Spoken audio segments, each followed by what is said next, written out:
My name is Evelyn Mercer. I'm 30, a colonel in U.S. Army Cyber Command. Tomorrow I'll sit across from my father and brother in a defense review, and they won't know I'm the Pentagon liaison until the room hears it. 5 years ago, I left this house without looking back. I was the disappointment, the daughter who chose service over an MBA. He said the Army was for people without options. That was our last real conversation. Tonight I'm back for family dinner. My mother will glow about Caleb's promotion. My father will beam. Someone will ask if I'm still moving around a lot. I won't correct them. Tomorrow when someone says, "Colonel Mercer," the silence will do the work. The driveway feels narrower. My rented SUV looks wrong beside my mother's minivan. I cut the engine and let the heaters die. Palms dry, stomach tight, pre-deployment calm. The porch light washes the chipped mat, the faded door, the cracked steps. Nothing has changed but me. I ring. "Evelyn!" my mother calls from the kitchen. "It's open." Of course it is.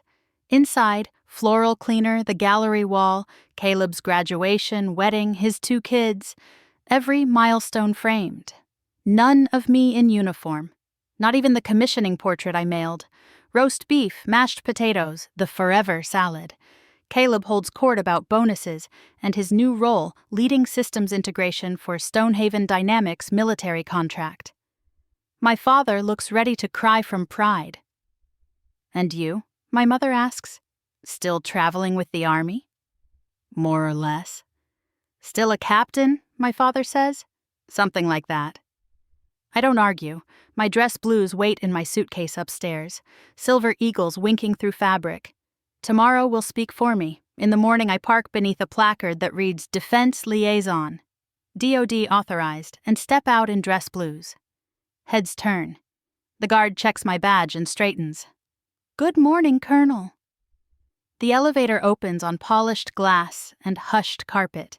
Caleb is by a window with a tablet, crisp blazer, easy posture. He looks up, sees the uniform, stumbles over my name. "Eve, what are you—" Before I answer, a woman with white-cropped hair rounds the corner. "Colonel Mercer," she says, hand out, smiling like we've traded emails for months, which we have. "I'm Nora Valdez, CEO. Delighted you're here in person." Behind her, my father arrives mid-sentence with 2 vice presidents and freezes. "Evelyn," he manages, not a question so much as a warning. "In the area," I tell Nora.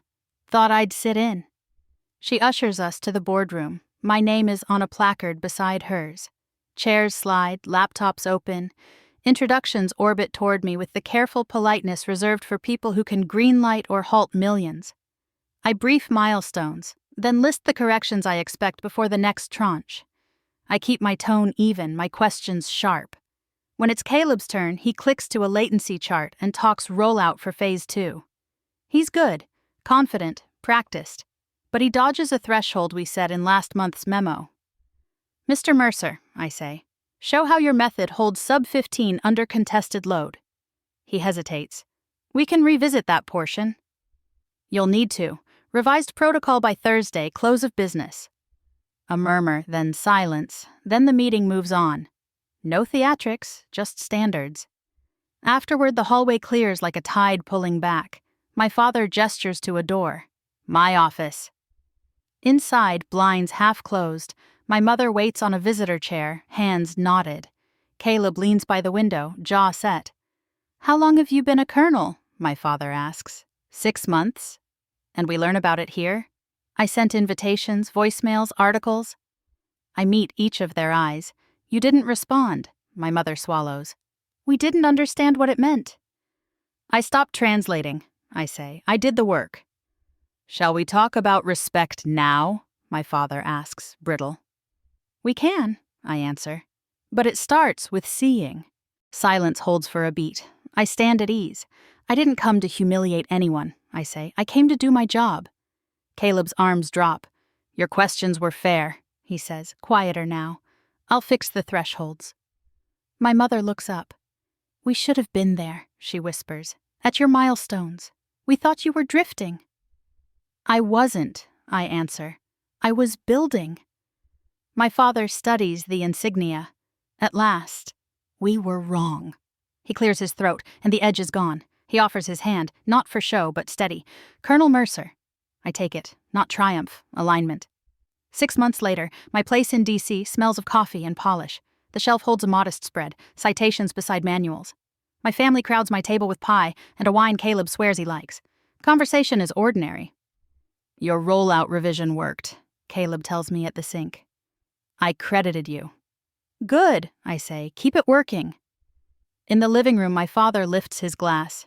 To Evelyn, he says, who didn't follow our map and led us. I breathe.